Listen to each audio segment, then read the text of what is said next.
Agora, para chegar lá no infográfico de Hegel, pessoal, eu vou precisar relembrar com vocês um pouquinho de Kant, tá? E aí eu vou compartilhar com vocês aqui um quadrozinho do Jamboard, tá? Que eu elaborei. Vamos ver se vocês conseguem dar uma olhadinha. Esse aqui é um esqueminha, tá? Que eu fiz só para a gente relembrar um pouquinho do que a gente trabalhou lá no Kant, ok? Para a gente relembrar aqui. Vocês estão lembrados de Kant ainda? Juízos sintéticos, juízos analíticos, juízos sintéticos a priori, juízos sintéticos a posteriori e juízos analíticos a priori. Não existe juízos analíticos a posteriori, né? Porque não tem como eu só depois, se alguma coisa me comprovar que um corpo ele tem massa. Quando você observa, você já sabe que um corpo ele tem massa, tá? Então, não precisa uma experiência depois para identificar se isso é verdadeiro ou falso. Então, por isso que só existe aí, ó, juízo analítico a priori, tá? Só para relembrar um pouquinho, então, essa teoria do conhecimento em Kant, tá, pessoal? O Kant, ele vai falar, então, de que, sobre essa questão do conhecimento, né? Que o conhecimento, ele não é só uma apreensão sensível, né, dos fenômenos, que o conhecimento ele também é um pensar a respeito, né, deles. Então, não que... tudo bem, se eu não posso conhecer sobre tudo, mas pelo menos eu posso pensar sobre alguma coisa. Então, Kant ele fala isso, né? Tentando dar justamente uma resposta a David Hume quando ele fala que o conhecimento possível só é o conhecimento advindo da experiência.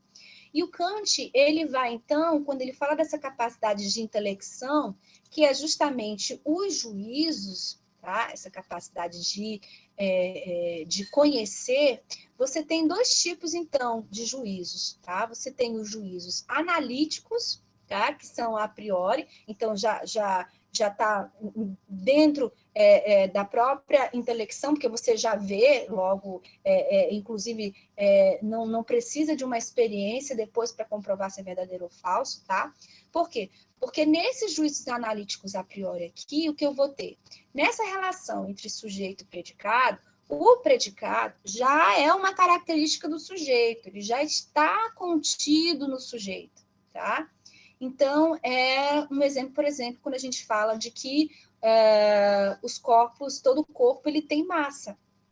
Isso, todo corpo ele tem massa. Então, massa é uma característica dos corpos. Então, no caso, é um juízo analítico a priori, tá?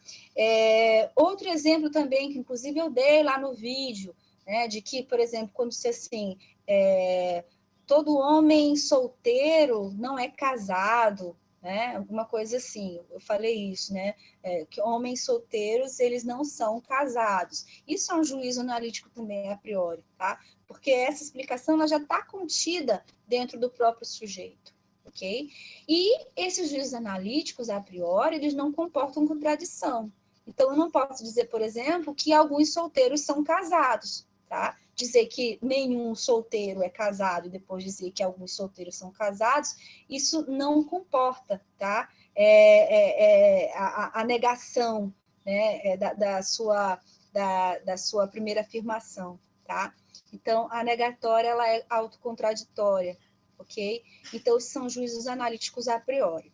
Tudo bem, eles não têm muito a acrescentar de conhecimento, porque o conhecimento já está dentro deles próprios. O Kant ele vai dizer que você vai ter ali um acréscimo de conhecimento, né, que vai permitir ampliar os nossos conhecimentos com o juízo sintético, essa capacidade de intelecção aqui, em que a gente vai descobrindo qualidades que vão, então, se somando ao sujeito. Então, o predicado ali, o que vai acontecer? Ele vai somar, ele vai acrescer o sujeito, tá? Ele vai acrescentar alguma coisa ali no sujeito. Então, você vai elaborar, justamente essa questão do sintético, né? Vai elaborar. Então, o predicado ele vai, então, acrescentar alguma coisa ao sujeito. Só que esses juízos sintéticos, você teria o quê? Você teria aqueles a posteriori, tá? Que estão relacionados justamente com a matéria, com o objeto, em que esse acréscimo do conhecimento, né, que é feito, eu posso usar a experiência para verificar se esse conhecimento ele é verdadeiro ou se ele é falso, tá? Então, eu posso me valer das ciências para isso. E aí, sobre essa grande questão da metafísica, então, né, quando você vai para o espaço do pensamento em si, né, que não existe essa capacidade de eu comprovar se é verdadeiro ou falso, o Kant, então, vai levar isso para os juízos sintéticos, então, a priori, tá? Porque estão ali presentes apenas no pensamento, são apenas forma, está relacionado com o sujeito, tá?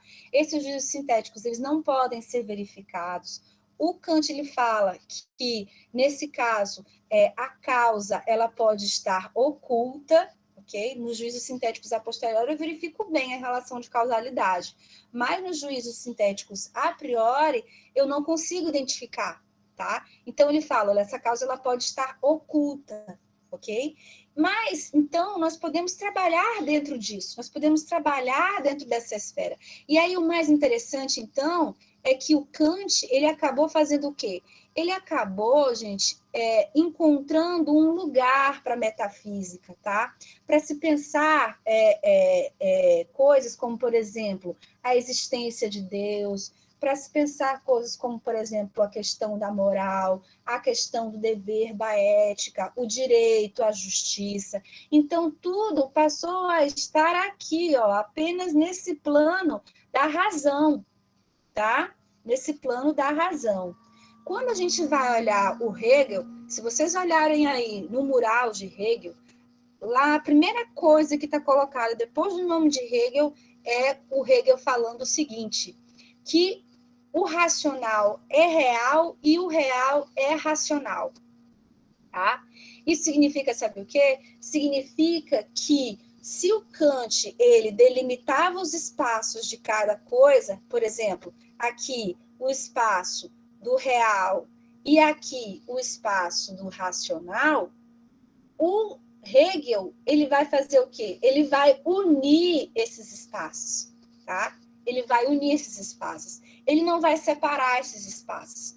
Ele vai dizer, então, que o objeto, ele também é o pensamento, tá? E o pensamento é também o objeto. O conceito é o objeto e o objeto é o conceito, ok? Como é que a gente vai chegar nisso, pessoal? Como é então que a gente vai entender lá quando o Hegel ele vai falar de que o real, o racional é real e o real é racional? Ele vai começar falando disso a partir das experiências da consciência, tá? Ele vai começar então colocando uma relação intrínseca muito grande entre a consciência, tá? E as experiências que a consciência vive, ok? E ele vai falar disso lá na fenomenologia do espírito. Então, essa fenomenologia do espírito aqui, essa obra de Hegel muito importante, foi uma das primeiras obras de Hegel, foi a primeira obra de Hegel. Ele escreveu quando ele era professor da Universidade de Iena, e ele terminou essa obra Fenomenologia do Espírito, assim, horas antes de Napoleão invadir Iena, né? Da batalha ali que se teve em Iena, em que os franceses eles dominaram Iena. Então, ele terminou e já tratou logo de mandar para outro lugar a fenomenologia do espírito que ele elaborou, ok? Para que ela não fosse, então, extraviada ou enfim, fosse destruída, se determinasse, então, que ela fosse queimada, enfim, essas coisas, né? Quando o regime totalitário, ele está ali dominando um certo lugar, uma certa época. Então, o Hegel, ele fala, ele vai propor o seguinte, ele não vai concordar com Kant, quando o Kant está colocando a razão ali, né, as coisas puramente racionais, a teoria pura da razão, apenas ali no plano da metafísica, fazendo, então, uma grande separação entre qual é o lugar do racional e qual é o lugar do real. O Hegel, ele vai propor a junção dos dois, tá? Ele vai propor justamente numa ideia que ele fala de totalidade, ok? Então, nessa fenomenologia do espírito de Hegel, o que está acontecendo? Primeiro, ele fala que ainda não é uma filosofia, é uma fenomenologia. Porque isso, para ele, seria uma prévia, seria uma preparação para a filosofia. Essa sim, filosofia do espírito. Quando Hegel ele foi escrever esse livro Fenomenologia do Espírito, ele pensou primeiro em chamar esse termo Fenomenologia do Espírito, ele pensou em chamar de ciência da experiência da consciência. Tá? E aí é muito interessante a gente ver justamente o título de Fenomenologia do Espírito, né? Tentar entender, então, o que seria esse título que o Hegel está propondo. Primeiro, para falar de espírito, não é alma, tá? Não é alma que o Hegel está falando. O Hegel ele está falando de espírito, mas é no sentido de consciência, de mente, ok? Isso em alemão chamado de Geist, tá? Geist, no coletivo, Geist. Então, é um termo muito utilizado, né, no racionalismo alemão, nas correntes filosóficas alemãs de Geist, né, justamente como mente. Então, seria uma fenomenologia da mente, mas seria uma mente no sentido de uma incorporação da mente do ser humano, tá? Do homem enquanto uma totalidade, ok? Então, esse Geist aí, esse espírito, representaria justamente o quê? Essa coletividade de consciências. Então, quando se fala, então, de fenomenologia do espírito, você tem essa questão da consciência. E aí o Hegel ele vai falar justamente dessa processualidade da experiência e como dessa consciência e como essa consciência ela vai realizando as suas experiências, tá? E, na medida em que ela realiza as suas experiências, as conclusões que ela vai tirando disso, né, até chegar num ponto em que ela se transforma numa autoconsciência, tá? Uma autoconsciência. E essa autoconsciência que eu tenho aqui, né, que é justamente o resultado das várias experiências que a consciência ela faz, quando ela chega nessa autoconsciência e ela encontra com outras autoconsciências, né, você tem aí justamente aí a formação do quê? A formação do Geist, a formação do espírito, da coletividade, ok? Então, esse desenho que eu fiz aqui, pessoal, retrata justamente isso que o Hegel está falando lá na fenomenologia do espírito, tá? Primeiro ele fala aqui, ó, da consciência, tá? E ele vai falando, então, dessas experiências que a consciência ela vai fazendo, tá? Até se tornar o quê? Até se tornar uma autoconsciência, ok? Isso significa o quê? Isso significa que o objeto e o real, eles vão se relacionando de tal forma que isso vai levando a um outro estágio, tá? A uma outra figura de entendimento. E aí, nisso, o real e o racional vão se relacionando de novo, interagindo de novo, até levar a um novo entendimento, a uma nova figura da consciência. E essa processualidade vai fazendo, então, com que se chegue num estágio que o Hegel chama de autoconsciência. Quando eu tenho, então, o encontro dessas autoconsciências, né, quando essas autoconsciências elas vão se encontrando, aí eu tenho aqui justamente que é o espírito. É como se fosse o espírito do povo, tá? Como se fosse o Geist, ok? A coletividade de consciências. Então, você tem aí justamente essa definição do que seria o espírito, ok? Então, o Hegel ele vai falando, então, nessa fenomenologia do espírito. O que ela seria? Seria, então, uma sucessão de experiências que a própria consciência ela vai fazendo sobre si mesma, ok? Então, nessa relação do racional com o real, né? As coisas que vai se vivenciando, essas experiências que vai se vivenciando, vai se chegando a determinadas conclusões, a determinados entendimentos, que depois, interagindo o racional com o real, vai se chegar a outros entendimentos. Então, vai se passando por essa processualidade, tá? Seguindo justamente esse caminho aqui que eu estou falando para vocês. Consciência, experiências que essa consciência faz, chega então num estado de autoconsciência, e aí encontra com outras autoconsciências e forma justamente aí o espírito. E o que seria essa fenomenologia, né? A fenomenologia, ela seria nós enquanto leitores, apenas lendo as experiências que essa consciência ela está passando, ok? Então, é como se a fenomenologia do espírito, e na época de Hegel, né, o romantismo ele estava muito ali presente, então, muitas pessoas elas falam que a fenomenologia do espírito é como se fosse um romance, que a gente vai lendo ali e vai acompanhando a história, o desenrolar de tudo, né? Todas as tramas, tudo que vai sendo pensado e vivenciado, né? E aqui, no caso, seria justamente pensado, vivenciado pela consciência, tá? Então, essa fenomenologia seria justamente essa observação passiva das experiências da consciência. E aí, nós, como leitores da obra, então, nós não vamos interferir, nós vamos ser fenomenólogos, portanto. Né? A gente diz assim, não, Hegel está errado, Hegel está partindo do pressuposto errado. Não, Hegel, isso aqui de jeito nenhum. Não, nós não vamos fazer esse tipo de juízo, como os céticos eles procuram fazer, né? Pega o fundamento dali e tenta atacar esse fundamento. Não, nós vamos apenas observar, ok? Então, por isso, então, fenomenologia. Por isso, então, fenomenologia do espírito, ok? Como é que a gente vai chegar lá no real igual a racional? Aqui, nessa fenomenologia do espírito, o Hegel ele vai apresentar, então, uma sucessão de figuras da consciência, como eu estava falando para vocês, tá? Uma sucessão de figuras da consciência. Essas figuras da consciência, em alemão, elas são chamadas de Gestalt, tá? Esse Gestalt é justamente essa relação entre o saber e a verdade da consciência, né?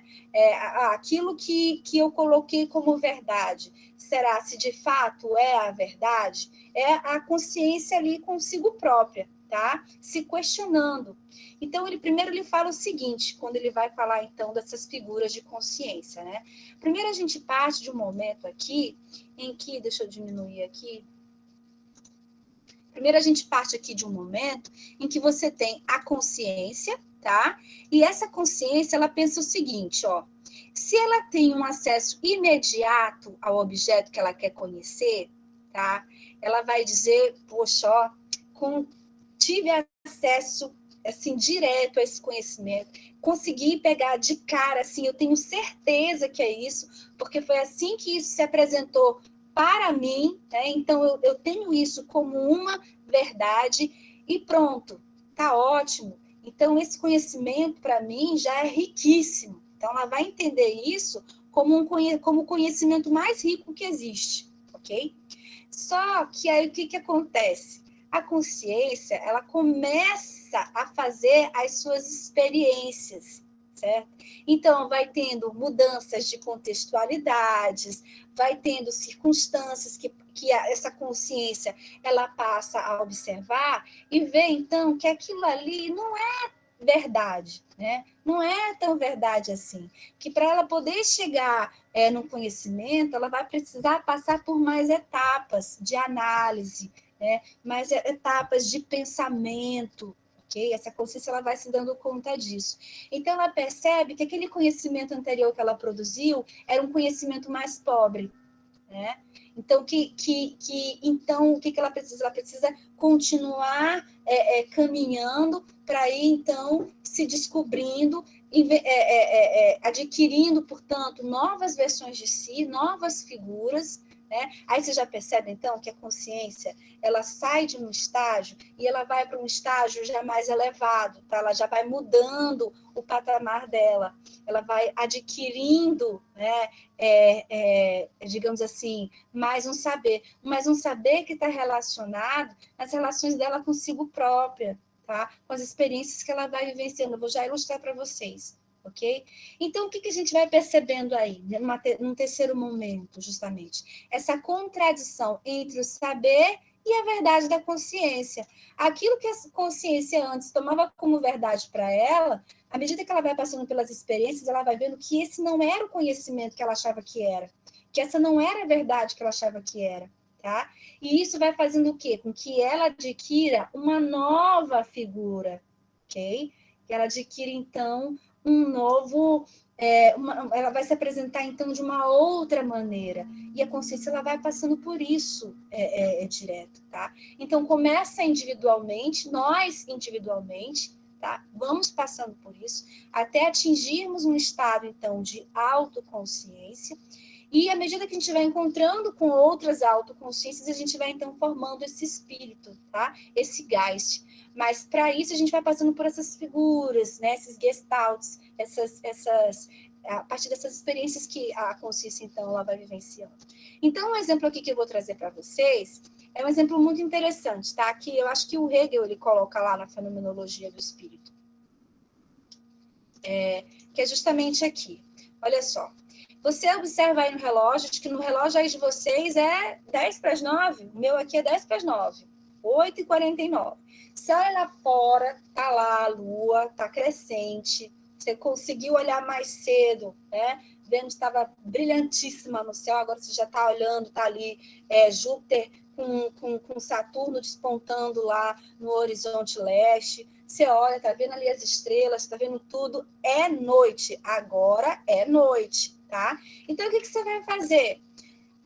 Então, essa é a sua verdade? Você está vendo, você está comprovando, tá vendo ali que agora é noite? Sim. Então, vamos escrever isso num bilhetinho? Aí pega e escreve no bilhetinho.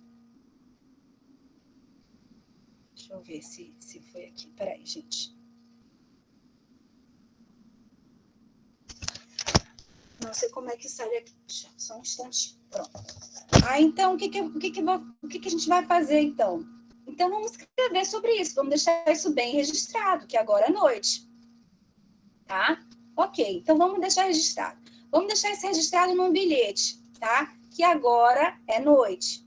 Então, peguei, vi que era noite, constatei tudo que eu falei para vocês, está constatado. Escrevi no bilhete, agora é noite, ok? Aí, o que acontece? Vou dormir, né? Vou dormir, acordo, tá? Acordo amanhã, cedo, ok? Ali, 6h15, o sol já está despontando e tudo mais. Aí você observa o quê? Agora pega o bilhete para você ler e lê. O sol está lá, despontando, né? Já começando a brilhar, ainda mais aqui em Imperatriz, que 7 horas, 8 horas, o sol já está praticamente a pino, 9 horas. Você olha assim, aí, assim, tá de dia, você olha o bilhete que te diz que agora é noite, né? Aí vem justamente o quê? Cadê a verdade? Né? Por que essa verdade que está dizendo aí que agora é noite, ela não é mais verdade, tá? Então, o Hegel, ele propõe justamente isso, né? É uma ilustração justamente dessas figuras de consciência. Agora, já estou com uma outra figura de consciência, tá? Eu já estou com um novo Gestalt, ok? Por conta justamente dessas relações, dessas experiências que a minha consciência ela vai vivenciando. Agora, o mais importante disso é o seguinte, é que eu tomei como verdade ontem, o que eu tomei como verdade ontem foi tomado pela minha própria consciência. Não foi uma outra pessoa que chegou para mim e colocou de uma forma nominalista e arbitrária, né, o que eu deveria entender como verdade. Então, a partir da experiência que eu tive, eu coloquei, essa é a minha verdade. Tá? Então, esse critério de verdade aí, ele vem ser dado pela própria consciência. Ele não vai vir de fora. É isso que o Hegel está falando, tá? Essa consciência aqui, o que ela vai fazer? Ela vai traçar o seu critério de verdade, ok? Ela vai fazer a experiência, e aí nisso ela vai acabar observando o quê? Contradições entre o seu saber e a sua verdade. Se ela consegue, a partir da sua experiência, observar essas contradições entre o seu saber e a sua verdade, isso faz com que ela vá, então, para uma nova figura, tá? De consciência, ok? Então, o Hegel aí, o que ele está propondo? Ele está propondo uma filosofia sem pressupostos, que é justamente a resposta que ele está dando para os céticos, tá? Vamos pegar, por exemplo, René Descartes, quando ele fala de que penso, logo existo, né? Que é justamente o cogitum cartesiano, né? Os céticos, se eles quiserem derrubar, e o próprio David Hume, ele propõe isso, né?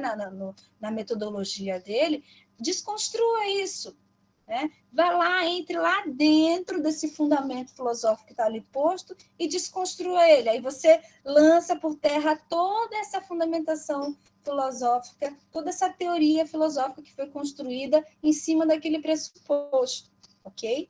Então, o Hegel, ele vai dizer o seguinte: olha, vamos começar sem nenhum pressuposto, vamos começar sem nenhum princípio. Esse princípio não existe, tá? Esse princípio não existe. À medida, então, que vai se dando essa relação do real com o racional, ele mesmo vai construindo os seus pressupostos e depois ele mesmo vai observando as contradições desse pressuposto, ele mesmo vai desconstruindo, portanto, esse pressuposto e chegando a novos entendimentos que, por sua vez, vão passar por novas experiências, e aí você vai vendo justamente essa processualidade aí em Hegel, ok? Então, o Hegel está propondo justamente isso quando ele fala que o real é racional e o racional é real, tá? Por que, então, que o Hegel ele fala justamente essa questão de, então, não vir de fora, né, os critérios de verdade? Porque isso pode acabar gerando conflitos, pode acabar levando a lugar nenhum, né? Conflitos que não vão levar a lugar nenhum.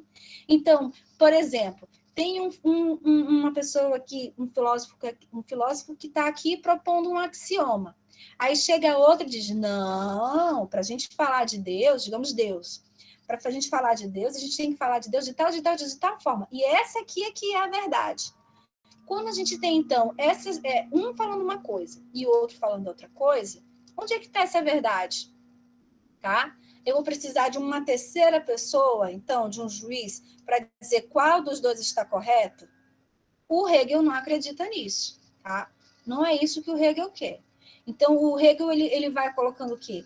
Cada um vai vivendo as suas experiências, né? E aí, essas mudanças pelas quais a consciência vai falando, vai passando, então, é que vai levar essas pessoas a um conhecimento, ok? E aí, depois eu vou dizer para vocês esse conhecimento, como ele tem que estar atrelado, não só de um ponto de vista individual, mas também de um ponto de vista social, uma autoconsciência social, que seria justamente esse Geist, tá? Quando uma autoconsciência vai se encontrando com outra autoconsciência, tá? O Hegel, ele vai propondo isso. E interessante que a gente viu aqui no frame anterior, justamente o Hegel, ele falando da consciência, né? Ela vai fazendo a sua experiência e ela vai descobrindo, então, essa contradição, né, entre o seu saber e a sua verdade. Ele vai propor, a partir disso, então, o que ele vai chamar de crítica imanente, tá, pessoal? Crítica imanente. Então, muito da dialética hegeliana é aquela dialética que ela parte justamente da crítica imanente. E, inclusive, muitos outros teóricos depois, como o Marx, vai se utilizar da crítica imanente, Adorno, Horkheimer, os críticos lá da teoria crítica da Escola de Frankfurt vão se utilizar também da crítica imanente, tá? Porque a crítica imanente ela vai ser o seguinte: já que eu tenho a consciência fazendo as suas experiências, descobrindo as contradições, né, entre o seu saber, né, descobrindo ali essas contradições entre o saber e a sua verdade, essa crítica imanente seria o seguinte: eu não vou comparar, né, uma coisa com algo que é externo a ela, tá? Eu não vou comparar uma coisa que é algo externo a ela, ok? Eu vou fazer o seguinte: eu vou identificar as contradições presentes dentro desse próprio objeto. Por quê? Porque o Hegel ele vai dizer que cada objeto ele contém dentro de si a sua negação, tá? Essa seria uma explicação da dialética hegeliana, tá, pessoal? Muita gente fala assim, a dialética hegeliana, o Hegel, ele falou de dialética, mas dialética é uma coisa que é trabalhada já ali desde os pré-socráticos, tá? Cada um tem ali a sua proposta de dialética. E aí muita gente associa a dialética hegeliana a uma dialética que, na verdade, é de um outro teórico alemão, Fichte, alguma coisa assim, tá? Ele é que fala da tese, da antítese e da síntese, o Fichte, tá? O Hegel, ele vai falar, contém dentro de si mesmo, por exemplo, as contradições do capitalismo, tá? Eu não vou encontrar essas contradições do capitalismo, por exemplo, no socialismo. As contradições do capitalismo eu vou buscar dentro do próprio capitalismo. É o que Marx fez. Tá? Então, por exemplo, a crítica imanente que o Marx ele fez em relação ao capitalismo. Vamos então estudar o capitalismo, vamos fazer justamente essa análise que o Hegel está propondo na metodologia do conhecimento dele. Ok, vamos fazer essa análise então do capitalismo. O capitalismo, ele propõe certas coisas, como, por exemplo, a liberdade, né? O regime da liberdade, né? As pessoas elas têm a liberdade de contratar, as pessoas têm, enfim, né? Uma série de possibilidades. Mas o que acontece? Né? Aí você começa a pensar, mas será que essa liberdade ela é uma liberdade plena, né? De onde é que vem essa ideia de liberdade? Eu não vou buscar isso em uma outra coisa, uma coisa contrária, uma coisa de fora. Eu vou buscar isso dentro da própria análise do capitalismo. Vamos verificar aqui, Se a gente, por exemplo, atribui essa questão de direito, de justiça às práticas sociais no regime capitalista, será que o direito e a justiça eles são realmente determinados pelas práticas sociais? Será que elas não são determinadas, na verdade, pelas relações de produção? Não seriam as relações de produção, se eu estou dando um exemplo de Marx, tá? Já eu vou voltar para o Hegel. Será se essas relações de produção é que não vão determinar toda uma estrutura social estabelecida, certo? E aí, então, você vai ter direito, justiça, tudo mais, não, então, vindo de práticas sociais, como o próprio Hegel propõe. Você tem essa questão de direito e justiça, né? Moral, costumes, derivado das relações de produção, ok? Então, é uma análise que está sendo feita ali dentro daquele objeto, tá? E esse objeto, ele compõe, ele tem a sua negação, tá?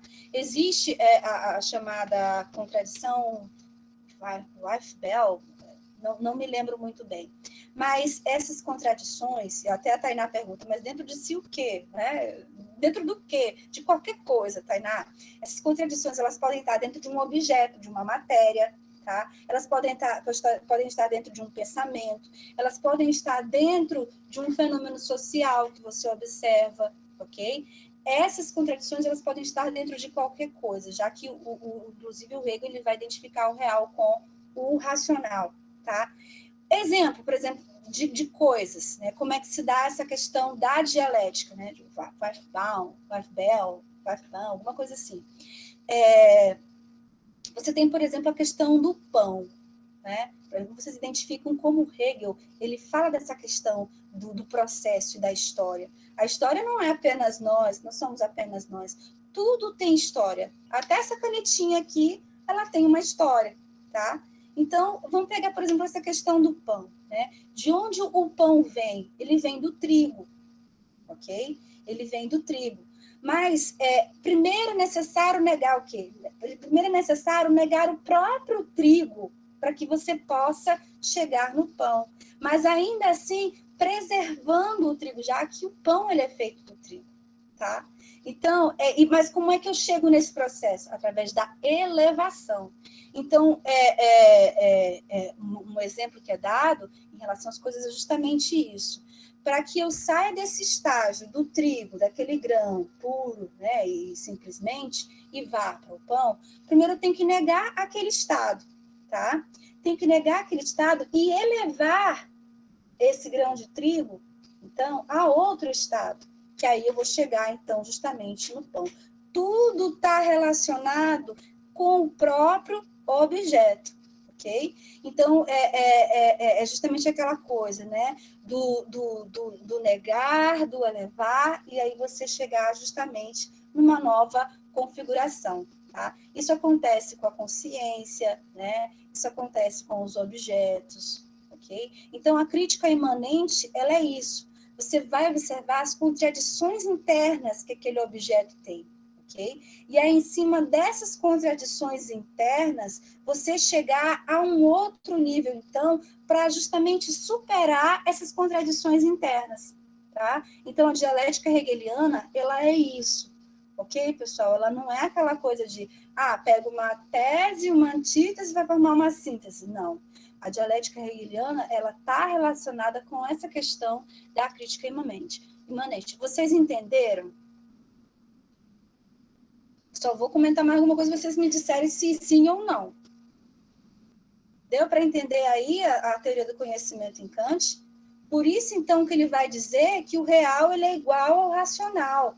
Para ele é tudo a mesma coisa, tá? O conceito é objeto, o objeto é conceito, ok? E aí eu posso inserir mais coisas em cima desse conceito e o conceito ele ir se transmudando, ok? Então, a dialética hegeliana ela vai por aí, tá? Então, não é uma comparação com algo externo, tá? O que é analisado são as contradições internas que não são resolvidas, ok? Então, essa seria a crítica imanente aí de Hegel, ok? Aí, uma coisa muito interessante, né? O Kant, ele colocou ali todas essas questões num campo específico da metafísica, tá? Inclusive a questão da moral, né? Então, o Kant, ele fala de uma justificação moral a priorística, né? E o Kant, ele vai falando assim dessa questão de investigar formas de conhecimento a partir de categorias definidas a priori, né? Categorias já definidas pelo sujeito, já definidas pela mente. O Hegel ele vai dizer que não, tá? Nós temos que estar completamente abertos, não vamos colocar nenhum pressuposto, não vamos colocar nenhuma categoria, nem mesmo para se pensar, por exemplo, a questão do imperativo categórico para se falar de direito e moral. Não, o Hegel ele rechaça isso, ok? O Hegel ele vai rechaçar isso. Então, o Hegel, diferentemente do Kant, ele vai dizer o quê? Que a gente tem que partir das formas que já estão institucionalizadas de conhecimento, ok? E a partir dessas formas já institucionalizadas de conhecimento, você vai ter, então, você vai observar quais são os conjuntos de valores que já estão operantes ali naquela sociedade, tá? Você não vai propor, como Kant propôs, a questão da boa vontade, a questão do sentimento de dever, a questão do imperativo categórico, tá? São categorias definidas a priori. Não. O Hegel fala que você tem que observar aquela sociedade ali e aquele conjunto de valores que operam naquela sociedade. Porque esse conjunto de valores que já opera nessa sociedade aí é que eles vão conferir a eticidade daquela sociedade. E vai justamente servir o quê? De guia, de orientação para as mudanças que vão vir. Então, aí aqui a gente já percebe essa questão da relação da teoria do conhecimento de Hegel com a questão da filosofia do direito. tá? Não vou propor categorias, como, por exemplo, noção de dever, noção de moral e direito a partir do imperativo categórico, não. Eu vou observar quais são os valores que aquela sociedade tem, tá? E como é que ela vai vivendo as suas experiências a partir desses valores, tanto de um ponto de vista individual, quanto de um ponto de vista social. E isso, então, a partir dessas experiências e a superação das contradições ali presentes, é que você vai percebendo as mudanças, ok? Muito bem. E aí, nisso, a gente chega naquele quadrozinho de Hegel, tá? Vou compartilhar aqui para vocês agora o quadro de Hegel, em que ele faz essa explicação. Aqui eu vou só comentar, tá bom? Então, esse quadrozinho aqui de Hegel, que eu acredito que ele está bem explicadinho, tá? Aqui eu falo um pouquinho sobre Hegel, ok? Essa frase dele, gente, ela é uma frase que não está lá na fenomenologia do espírito, nem na ciência da lógica. Essa frasezinha de que o que é real, o que é racional é real, e o que é real é racional, ela está lá nos princípios da filosofia do direito de Hegel, ok? É uma frasezinha que está tirada de lá. O que é racional é real e o que real é racional. Ele une, ok? A racionalidade com a empiria, provocando, então, uma nova revolução, né? Kant fez essa revolução dando um lugar para a racionalidade. O Hegel faz uma nova revolução aliando, fazendo justamente a conciliação dessa racionalidade com a empiria, tá? O Hegel, gente, ele deu aula praticamente, ele deu aula em muitas universidades alemãs, tá? Então, ele começou lá em Iena, ele nasceu em Stuttgart, ele começou estudando teologia na Universidade de Tübingen, tá? O Hegel, gente, ele estudou teologia para se tornar, ter um cargo, né, clérigo e tudo mais. Só que o grande problema de Hegel, que fez com que ele não avançasse nessa carreira, foi justamente o fato de que ele não era um bom orador, tá? Então, inclusive, os professores diziam assim para ele, Hegel, infelizmente, a sua oratória não é das melhores, né? E, por exemplo, um padre, né, e tudo mais, precisa ter uma boa oratória. O Hegel, ele não tinha isso. Mas o mais interessante é que depois que Hegel ele passou por todos esses momentos da vida dele, e foi adquirindo fama, né, e tudo mais, prestígio acadêmico, apesar de escrever muito difícil, e de falar muito difícil, e de ter uma péssima oratória, as aulas dele na Universidade de Berlim eram lotadas, as preleções de Hegel. Era assim, era gente tanto da universidade quanto pessoas, moradores mesmo de Berlim, que iam para assistir. Era um grande acontecimento local, as preleções de Hegel, né? Então, no final da vida dele, mesmo ele sem ter essa oratória toda, o auditório dele lotava para querer ver ele falando, né? E interessante que ele tinha um opositor na época, o Schopenhauer, em que o Schopenhauer ele dava as preleções dele no mesmo horário de Hegel, né? E geralmente as preleções de Schopenhauer não dava ninguém, mas de Hegel era tudo lotado, né? Então você tem aqui Hegel, tá? Com a sua ele em 1891 ele participou das discussões sobre a Revolução Francesa, tá, pessoal? Em 1891 ele ensinou na Universidade de Iena, lá que ele escreveu a Fenomenologia do Espírito, em 1807, antes da invasão napoleônica. Ele saiu de lá, então, foi ser diretor de uma escola secundária em Nuremberg, e foi lá que ele escreveu a Ciência da Lógica. Nisso ele já começou a ganhar uma certa notabilidade. Aí foi dar aula em Heidelberg, nossa, um sonho para quem gosta de filosofia, do direito, né? O direito em si, e estudar na Universidade de Heidelberg. E em 1818 ele foi, então, se tornou professor catedrático na Universidade de Berlim, tá? E o mais interessante é que na cidade de Berlim, em 1831, ali você teve um surto de cólera e o Hegel ele teve essa morte assim, né, repentina, decorrente justamente da cólera. Ele contraiu a cólera e faleceu repentinamente, tá? O Hegel, ele, então, tem uma teoria filosófica ali assentada justamente na processualidade, tá, gente? Na processualidade, e na historicidade, como eu falei para vocês. Ele escreveu Fenomenologia do Espírito, Ciência da Lógica, Enciclopédia das Ciências Filosóficas, Princípios da Filosofia do Direito e Filosofia da História, tá? Agora, aquilo que eu falei para vocês, da identidade entre o real, de tudo que eu falei, fazendo essa introdução, agora a gente vai ficar mais fácil da gente compreender. Né? Quando fala, por exemplo, aqui, que o Hegel ele defende uma ligação, né, muito necessária entre o plano da ideia e o plano da realidade, que antes viviam apartados. O Hegel ele conseguiu promover essa conciliação. Tá? E o Hegel ele também vai dizer, então, que a realidade histórica, né, seja de uma pessoa, de uma sociedade ou de um objeto, né, ele vai ali conformando a consciência, né, ali quando ela está tendo esse contato com aquele objeto, ok? E aí vai concretizando justamente essa questão dessa própria da razão, da consciência. Então, a realidade histórica ela vai conformando a sua própria razão, então, concretizando. O Hegel, então, ele faz uma abordagem utilizando uma visão progressista, como eu falei para vocês, inclusive do próprio objeto, quando você tem do trigo que passa ao pão, tá?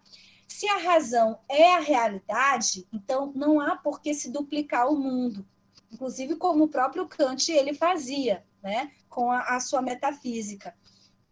Não, o Hegel coloca tudo no mesmo balaio, tá? Razão e realidade. Então, não tem por que duplicar o mundo.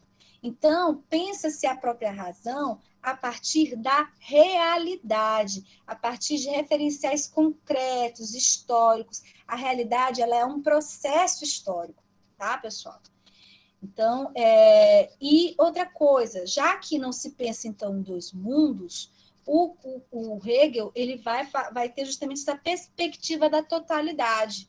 Então, não se compreende uma coisa em si mesma, tá?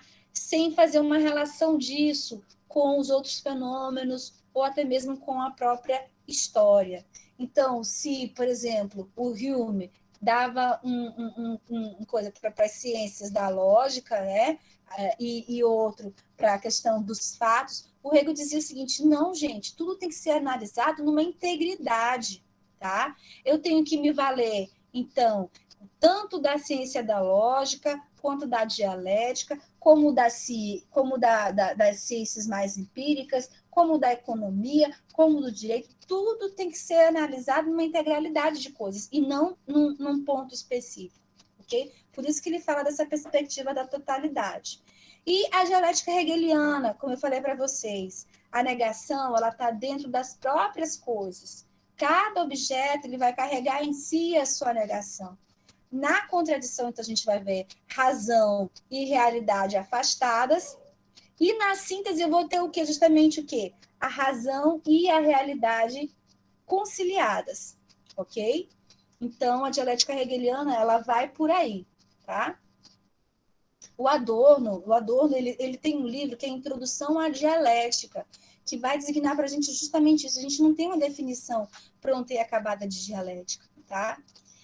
Aqui, falando da questão da liberdade como um processo histórico, tá? Qual seria o objetivo da humanidade para Hegel? É a felicidade, tá? Só que essa felicidade só vai ser alcançada se ela for encontrada na liberdade. Então, o homem ele precisa desenvolver uma consciência de si próprio, para depois chegar justamente nesse Geist, né? Entender que ele faz parte desse Geist, dessa consciência coletiva. Ele tem que entender que ele também faz parte de um processo sócio-histórico, tá? E que vai, então, vai integrar por vontade própria ao interesse geral e à busca pelo universal. Então, é como se o indivíduo ele tivesse que ter uma consciência social também, tá? E o Hegel fala, então, que esse perigo da liberdade vai ser justamente o quê? A alienação. E o que seria a alienação para o Hegel? O Marx, depois, lá na frente, também vai falar de alienação, né? O perigo da liberdade e alienação, ele vai dizer que essa alienação, ela vai ser justamente essa situação em que parte do nosso eu vai parecer alheio de si mesmo, né?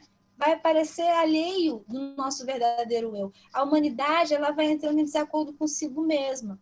E ele vai citando isso muito em relação ao homem moderno, por exemplo. Se a gente pegar o homem contemporâneo, então, nem se diga, né? Uma pessoa que está muito ligada nessa questão do consumo, está muito ligada nessa questão da aparência, ela está perdendo muito da sua essência. Isso, para Hegel, é alienação, tá? E só pode, então, ser superada quando se entender, então, que tanto a razão social quanto a razão pessoal, elas fazem parte de uma só coisa, tá? Bom, o Hegel ele vai dizer, então, que nada pode ser visto de forma estática, de forma imutável. Tudo faz parte de um processo, tudo é visto como resultado de um processo, tá? Então, ele fala justamente, então, que a liberdade ela é o resultado de um processo histórico. E aí vem o que o Hegel ele propõe sobre Estado e sociedade civil, tá? Para o Hegel, o Estado ele não vai ter o fundamento nem no indivíduo, nem na sociedade civil, como, por exemplo, propõem os filósofos iluministas, né? O Hegel vai dizer que o Estado é um estágio superior ao indivíduo e à sociedade civil. É como se o indivíduo e a sociedade civil fossem estádios primitivos, que no caminhar da história levam justamente à questão do Estado. Então, ele vai dizer que individualidade e moralidade são reinos, portanto, que devem ser subordinados a um momento superior, que é justamente o da eticidade ali consubstanciada no Estado, né? Todo esse conjunto de práticas sociais que estão ali presentes no Estado, tá? E esse Estado, e aí pegando muito de Rousseau também, o Hegel ele vai falar que esse Estado ele tem que estar empenhado no bem comum. O Hegel ali ele não está defendendo interesses, por exemplo, da classe burguesa. Não. Ele fala o seguinte, olha, a esfera das relações privadas, elas são muito importantes, mas elas não devem ser maiores que a do Estado, tá? Então ele fala, olha, os esforços incertos do homem econômico, eles devem ser direcionados para um empenho em nome do bem comum. E quem vai fazer isso? É o Estado que vai fazer isso, que vai direcionar aí para o bem comum. O Estado ele não vai estar submetido às relações privadas, como os iluministas colocam, né? Pelo contrário, tá? Como, por exemplo, Hobbes coloca. Pelo contrário, o Estado ele vai estar acima. Isso lembra muito também um pouquinho do que o Rousseau coloca. Tá? Então, ele vai dizer que o Estado, então, é que vai resolver a questão das divisões da sociedade civil, sem abrir mão do princípio da liberdade. Tá? Então, o Estado ele vai ser justamente essa esfera aí superior que vai resolver tudo isso e garantir justamente as condições para que cada um possa desenvolver as suas consciências, chegar numa autoconsciência e se compreender como parte de um processo social com valores muito maiores, tá? Então, o Estado ele vai refletir o quê? O Estado justo. Ele deve refletir os argumentos dialéticos progressivos relativos à posição social e ao reconhecimento da dignidade humana individual. O Hegel ele fala isso quando ele fala da questão do escravo e do senhor. Depois dei uma lida para a gente discutir isso na próxima aula, tá? Vamos retomar o Hegel na próxima aula. E aí a gente chega na eticidade do direito, tá?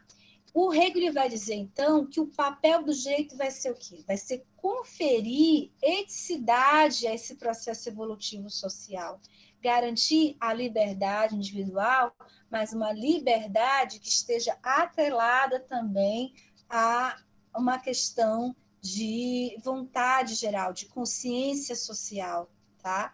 Então, ele vai dizer que o direito é um instrumento que, ao mesmo tempo, ele vai registrar o avanço ético da humanidade concreta e vai estruturar as condições para a etapa seguinte, sempre aquela questão das experiências da consciência, como eu falei para vocês. Ele registra o que está aqui, esse momento que a gente está vivendo aqui, quais são os valores que nós estamos entendendo como os valores que devem ser seguidos, mas, ao mesmo tempo, a partir das contradições que vão sendo observadas, o direito está se preparando para chegar em um outro estágio também, tá? Na etapa seguinte. Como é que se dá esse desenvolvimento? O Hegel vai falar que esse desenvolvimento jurídico, em sua totalidade, vai ser o quê? Vai ser o Estado em busca dos interesses universais da humanidade, à medida, então, que esses interesses eles vão se tornando conhecidos. Ora, vai se percebendo, dentro das práticas sociais que nós temos aqui, interesses que estão sendo apresentados a partir das consciências individuais, que vão apresentando essas contradições, que se transforma, então, em algo que está elevado ao patamar do social, e ao Estado, então, ele vai fazendo justamente a inserção desses interesses na sua esfera, e o direito ele vai progredindo assim, tá? Ele vai colocando isso, o Hegel. E aí ele diz que o sistema do direito, então, é o império da liberdade realizada, tá? É o caminho pelo qual o mundo ideal, então, ele vai se transformando no mundo real. O direito, gente, ele vai ser sempre um devir, tá? O direito para o Hegel, que a gente tinha aquela separação entre ser e dever ser, o Hegel ele vai dizer, não, o ser já é o dever ser, o que é para ser já é, tá? Por isso que vai falar muito essa questão do que é real, racional é o real, tá? Para ele não existe separação entre ser e dever ser, tudo faz parte de uma mesma coisa, tá? O direito para o Hegel ele está muito relacionado com isso.